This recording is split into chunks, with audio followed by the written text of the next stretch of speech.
High in the frozen mountains of Kashmir, where the wind cuts like a knife and the air is too thin to breathe, a quiet discovery would push two nuclear-armed nations toward the edge of war. In the spring of 1999, the Himalayas were just beginning to wake from winter. Snow still covered the jagged peaks of the Kargil sector, a harsh stretch of terrain along the line of control that divides India and Pakistan. For months, the mountains have been silent.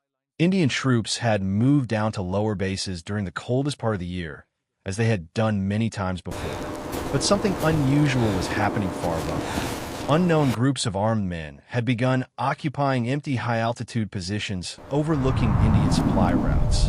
They dug bunkers into the frozen rock. They carried heavy weapons across steep ridges, and they did it quietly, carefully, hidden by the snow and the vastness of mountains. For weeks, no one noticed. Then, in early May, a local shepherd named Tashi Namgyal climbed into the mountains with his flock. The slopes were quiet, but something felt wrong. As he looked through the rocks and snow, he saw shapes that did not belong there. Strange men, unfamiliar bunkers, weapons pointed toward the valley. Namgyal hurried down and reported what he had seen to Indian Army units nearby. At first, the reports sounded small. Perhaps militants had crossed the line of control again. Kashmir had seen infiltration before. Small groups sometimes slipped through the mountains. But when Indian patrols began climbing toward the positions, they found something very different. The intruders were not a small militant group. They were organized. They were heavily armed. And they were sitting on high ridges that overlooked National Highway 1A, the narrow road connecting the Kashmir Valley to the remote region of Ladakh. That road was the lifeline of Indian forces in the north. If the enemy controlled those peaks, they could observe every convoy moving through the valley below. They could fire down on the highway. They could choke off India's military supply line in the region. Inside Army headquarters, the first reports began arriving. At first they sounded confusing. Multiple intrusions, different locations, several kilometers inside Indian-controlled territory. Officers studied maps of the Kargil sector, totaling Tiger Hill metallic tracks. The pattern slowly became clear. These were not random infiltrations. They were positions arranged across a wide front, carefully selected along high ridge lines. Whoever planned this operation had studied the terrain closely. At the same time, inside New Delhi, India's intelligence agencies were beginning to receive fragments of information. Signals intercepts, patrol reports, satellite images. The Research and Analysis Wing, known as RAW, began examining the data. Their analysts had spent years studying military movements along the line of control. But this situation did not look familiar. These positions were too deep, too well supplied, too organized. One possibility slowly emerged in quiet conversations among intelligence officers. What if these were not militants at all? What if they were soldiers? Pakistani soldiers? If that were true, the consequences would be enormous. India and Pakistan had fought wars before in 1947, 1965, and 1971. Kashmir had remained the most dangerous fault line between the two nations. Both countries now possessed nuclear weapons. And only a few months earlier, something remarkable had happened. In February 1999, Indian Prime Minister Atal Bihari Vajpayee had traveled to Lahore in Pakistan. It was a historic visit meant to reduce tensions between the two rivals. The Lahore Declaration had promised dialogue, stability, and peace. Now, only weeks later, the mountains above Kargil were filling with armed men. Back in the Kargil sector, Indian patrols tried to climb toward the enemy positions. The soldiers quickly realized the scale of the problem. The intruders were not hiding in the valleys. They were sitting thousands of feet above them. Every step upward meant climbing directly into enemy fire. The first engagements were brutal. Indian soldiers advancing through steep slopes were met with machine gun fire and artillery shells falling from unseen positions above. The intruders knew exactly where to aim. This was no improvised militant camp. These were fortified defensive positions prepared in advance. News of the fighting began reaching Indian military command. General V.P. Malik, the chief of army staff, was briefed on the growing situation. Reports described multiple occupied peaks, entrenched fighters, and increasing casualties. Military commanders began asking the same question. How had this happened without warning? The line of control was one of the most heavily watched frontiers in the world.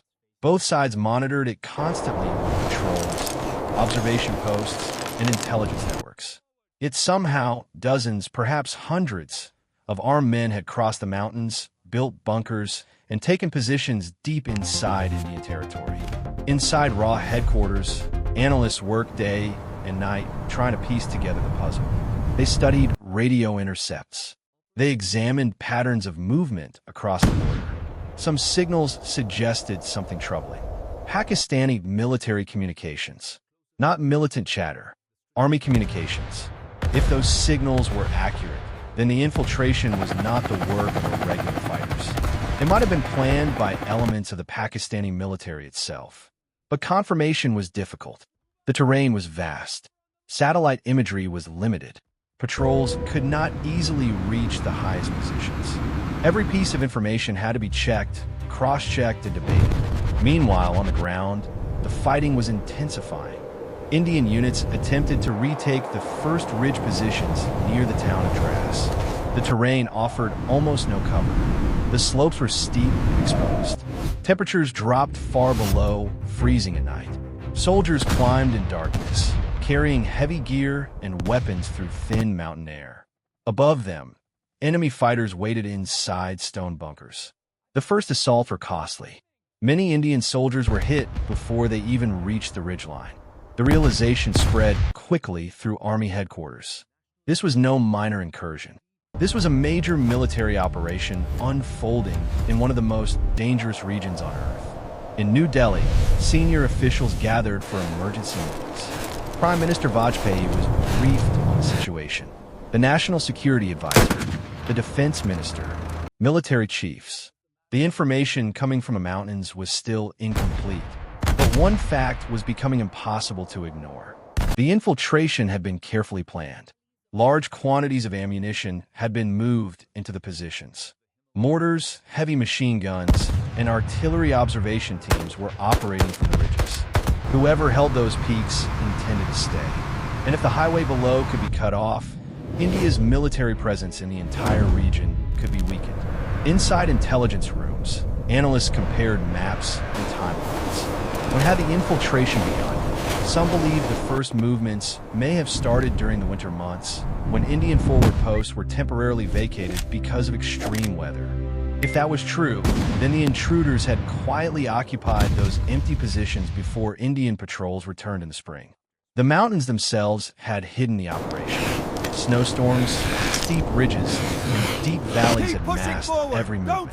By the time the infiltration was discovered, the enemy was already dug in. Inside the Indian army, commanders began planning a response. The peaks would have to be retaken, but the terrain made the task incredibly dangerous. Every attack would require soldiers to climb steep slopes under enemy fire. Artillery units were moved into position across the valley. Heavy guns began firing toward the occupied peaks. The sound echoed through the mountains. Shells exploded along rocky ridgelines, sending clouds of dust and snow into the air. But artillery alone could not reclaim the heights. Infantry would have to climb. At the same time, diplomatic channels between India and Pakistan grew tense. India accused Pakistan of violating the line of control. Pakistan initially denied involvement. Officials suggested that the fighters might be Kashmiri militants operating independently. But intelligence intercepts continued raising doubts. Radio traffic, supply routes, and the organization of the positions all pointed toward trained military units. The question inside Indian command rooms became urgent. Was this infiltration an isolated action, or was it part of a larger plan? If the conflict expanded, under the cloak of the Himalayan consequences night, could be the enormous. soldiers began their Both India and Pakistan possessed nuclear weapons. Any full-scale war between them would alarm the entire world. International leaders began watching the crisis closely. Diplomats from Washington, London, and other capitals urged restraint. But on the ground in Kargil, the fighting continued. Indian soldiers pushed upward From this toward the vantage peaks of point on the Tolan Kargil and ridge Tiger line, Hill. the Each ridge as we became a zoom battlefield. closer to the Kargil Night district, attacks, the strategic close importance combat, of these ridges. soldiers climbing vertical rock faces in darkness. Sometimes the fighting supplies flown happened through the only Kargil meters Valley apart. were essential. The altitude Without itself them, was a Push harder, silent we're enemy. close. At over got the anchor 16,000 secure. feet, All right, coming every up. movement I'll get drained puzzle. strength. Breathing became difficult. Frostbite and exhaustion were constant threats. Yet the soldiers continued climbing. Nestled in Inside the Himalayas, intelligence headquarters, Kashmir remains a analysts kept strategic searching for hotspot. answers. Who had planned the infiltration? How many fighters were involved? And what was the final Despite the objective? freezing temperatures Some believe and the relentless operation wind, might be designed to force international attention on Kashmir. Others The line suspected of it was control, meant to established disrupt in India's 1972, military became the control flashpoint in the But one possibility worried officials the most. If the infiltration helicopters succeeded, faced it could treacherous change the conditions, balance along delivering the line of vital control. support. It could embolden further military action, and that could push both nations closer to open war. In the mountains, the battles down on raged the left. on. Artillery thundered The across the Zojila valleys. Pass, Helicopters as the flew map dangerous illustrates, supply missions Kashmir is a through narrow strategic mountain hotspot, corridors. a Soldiers advanced step by step up freezing slopes. Every ridge captured revealed another enemy position above it. The conflict had become a race to reclaim the heights, a race to understand Kargil the area, enemy's plan, highlighted and a in race yellow, to prevent showed the crisis from spiraling into something far larger. Because in those silent Helicopters are the Himalayan lifeline for peaks, soldiers where the wind posted never along the high stops ridge and line. the Watch air the ice barely patch sustains above. life. Securing the A line hidden now. operation Moving had up. already changed The course Kargil of ridge line events. saw some of the And as fiercest the world watched high-altitude two combat. nuclear With Seoul, powers the convoy inch moves closer to along National confrontation, Highway 1A. one truth was deep in becoming the Kargil Valley. impossible to ignore. Sometimes the most dangerous wars do not begin with armies crossing borders, but with a few silent footsteps in the snow high above the clouds.